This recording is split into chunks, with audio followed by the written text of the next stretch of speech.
In the year 2261, Earth had reached every corner of the solar system. Mars had cities, the Moon had factories, and Titan had research domes. But Jupiter? Jupiter was still unconquered. The largest planet, cloaked in endless storms and pressures that could crush warships like soda cans, had been humanity's final challenge. Until now.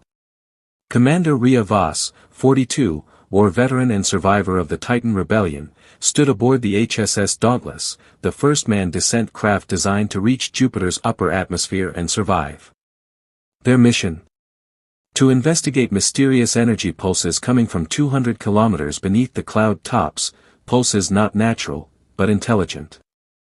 As Dauntless dropped below the ammonia clouds, Rhea's crew of 7 watched as sunlight vanished, replaced by dark, swirling gas, lightning bolts the size of continents, and gravitational forces that bent metal.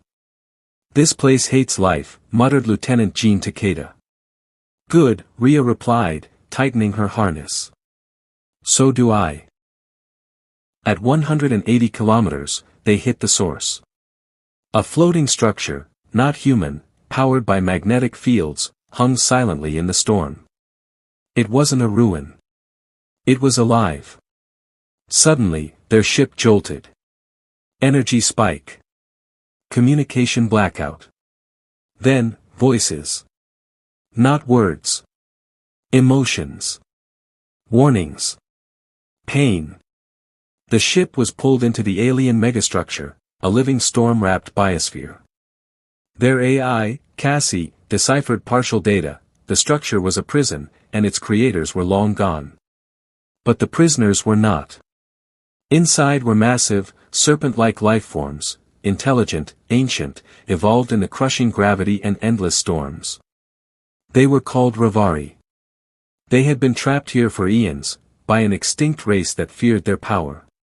Now they saw humans as either a threat, or a tool to escape.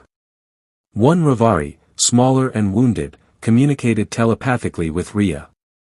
"You're the first minds we've touched in 10,000 cycles. Release us, or die here as we have." Rhea gave one answer. "We kneel to no one." A Revari attacked the crew. 2 died instantly. But humans don't just survive, they adapt. Using Neuralink tech, Rhea connected her mind to Cassie and triggered a feedback loop, disabling the Revari's telepathy. Then, she did what no other species had tried, she fought back. With homemade EMP bombs, hacked Revari magnetic fields, and EVA suits patched with duct tape and fury, the surviving 3 crew members turned the prison into a battlefield. They weren't explorers anymore. They were soldiers. And Jupiter was the enemy's turf now. Act 4, the HFY moment, fire in the clouds. Bleeding and oxygen-starved, Rhea activated Dauntless Core Reactor manually, using it as a makeshift gravity bomb.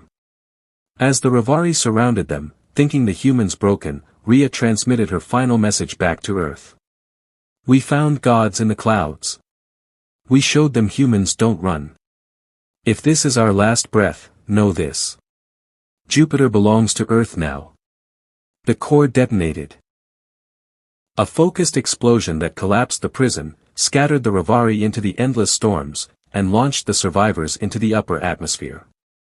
They were found days later, barely alive, clinging to wreckage above the clouds. The survivors became legends. The Revari never attacked again. And Jupiter?